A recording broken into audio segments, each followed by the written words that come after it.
We have been waiting for this opportunity.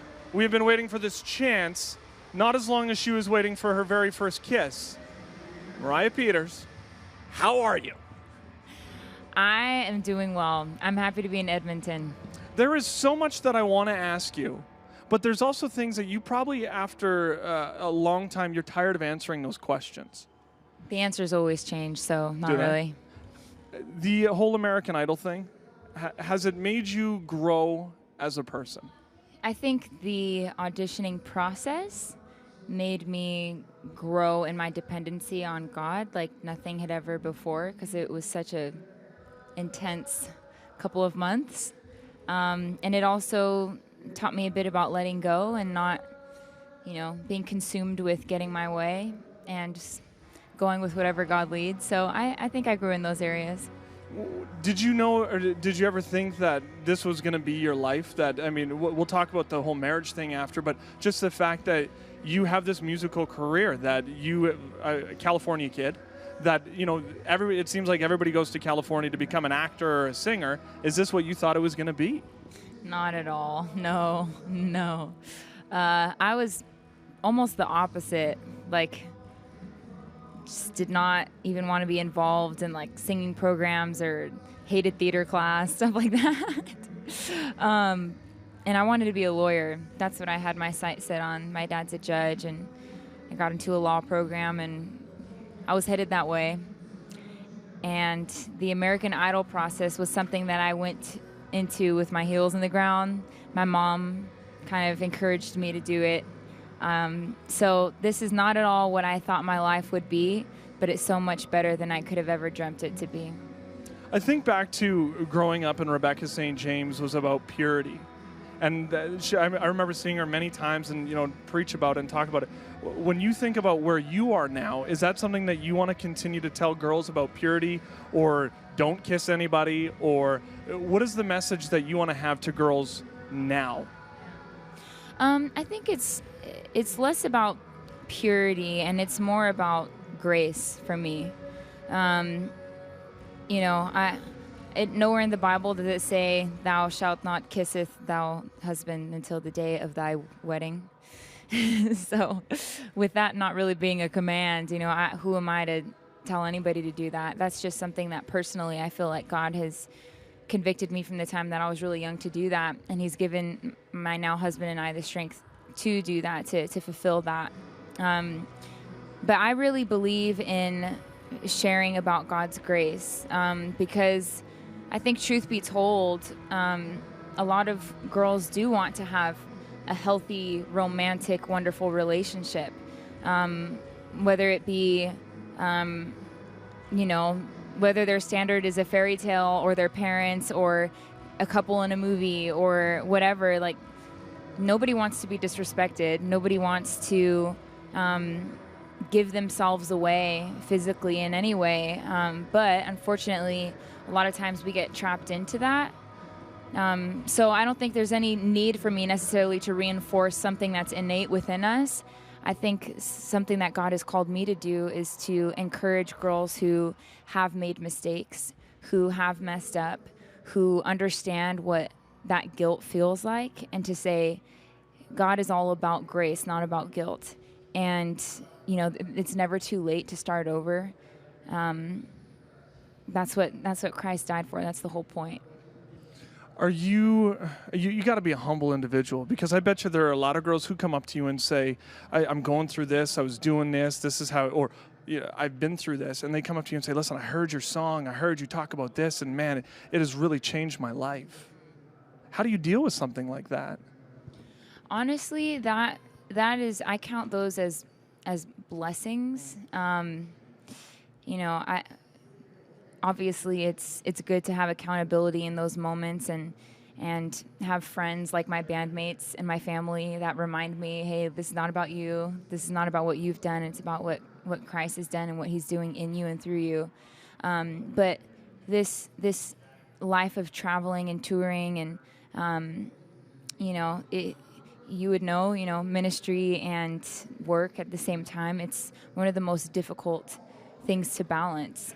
And it's exhausting, it's tiring at times, and it's those kinds of conversations that kind of refuel me, and the Lord knows that. So I'm always encouraged and blessed, and just, I think it fuels my gratitude, if anything. I want to talk about music. I want to talk about the first kiss. But first, how did you meet your husband? At his brother's wedding. Okay, so you looked across and your eyes met and the harps were playing in the background. Is that what it was like? Or he pretty much walked up and says, hey, you want to dance? If I say this story, no, you have to. No. He told me that it was okay that you told this story. He actually had said. It makes him look bad, but he's not a bad person. This is perfect. This is what we want to. Okay. We want to get down the meat, the honesty that is. Okay, so I showed up at this wedding. Our mutual friend had been talking him up the whole time, just like, oh, this is an amazing man who loves the Lord and just sings so great, so handsome, chiseled jaw, and an Australian accent. And I'm like, all right, this guy has got to have a big head, and I'm going to put him in his place. So that's the kind of modus operandi that I had going into this wedding. And I see him, and he is very charismatic, as you know, and he was surrounded by like 5 different women, having kind of conversation with all of them at the same time. Of course, sounds like him. Of course. We had to stand in line to talk to him. And as I'm standing there waiting, the anger inside of me is just fueling, raging. I'm like, who is this guy? And so all that being said, I completely misinterpreted who he was in those first moments, and was really quite rude to him the whole time. I think I said something like, why do you talk like that? Do you think it's cool or something that you have an Australian accent? Like, why do you talk like that? Wow. Isn't that mean? That's well, you went into the relationship honest.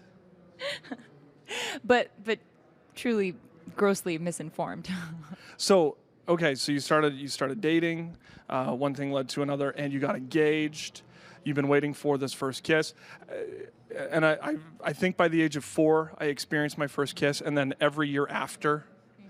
Did you, and I know we're going to get a little personal, did you practice in the mirror? Did you look at yourself in the mirror? How did it, you know what I mean?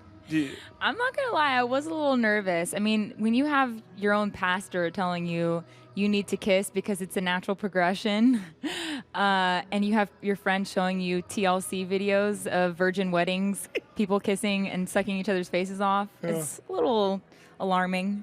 I did practice on my hand, not going to lie. That was probably the one thing I was most nervous about on the wedding day. But I was actually nervous about it going into being engaged. Like I said, when you have people telling you things like it's a natural progression, and, you start having doubts in your own heart, in your own mind, like, okay, is this going to be too drastic of a jump here? Like, and the thing that I just kept coming back to every time that my fiance then talked about it was, there was something in me that just felt like God was saying, just wait. And it didn't make any sense to me. I'm like, I love this guy. We're getting married. Like, let's just kiss, it's not law, like, let's kiss. It's fine. And for those who have kissed, like you, since you were 4. Now you make me sound bad. Mr. Player. No, it's totally, like, that's not a bad thing. I would never want to come across as like, if you've kissed somebody, it's a terrible thing. It's not. It's just something that God personally convicted us as a couple about. So when we waited and we had our first kiss, which was beautiful and amazing, and there was zero awkwardness, zero discomfort. It was just wonderful. Such a wonderful, wonderful wedding and moment at the altar. But I realized in that moment, and God has continued to answer the question of why, why did we have to wait? I realize it's because God wants to use our story as an example of what he can do. I mean, it's impossible. It's an impossible thing to not kiss somebody as handsome as Joel and somebody that I love that much. I find it difficult sometimes. You feel me. You feel my pain. I understand. But it just goes to show you that when you make purity a priority and when you ask God for strength in those moments, like, he gives it, and he gives it willingly and freely and overwhelmingly. Well, you now get to experience a lifetime of firsts with him, first kiss, marriage, and everything else that goes along with marriage, which is great. Let's finish with talking about music and your album and singles and all that stuff. Is this everything that you hoped it was going to be? Everything and more, much more.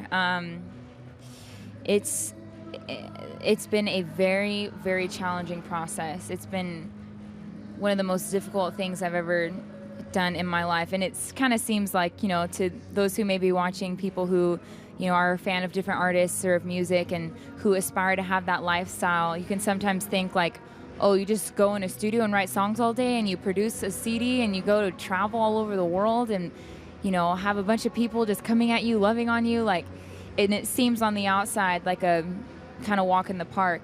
And to be honest, when I first stepped into it, that's what I thought it was going to be. But I think whenever people have the potential to make an impact for the kingdom of God, the enemy comes against them. And this has been the most challenging thing, like I said, but it's also been the most rewarding thing. With writing the record, Brave, I had to come to grips with a lot of fears that I had, even fears in becoming engaged. I was so nervous about that and scared of love, scared of vulnerability.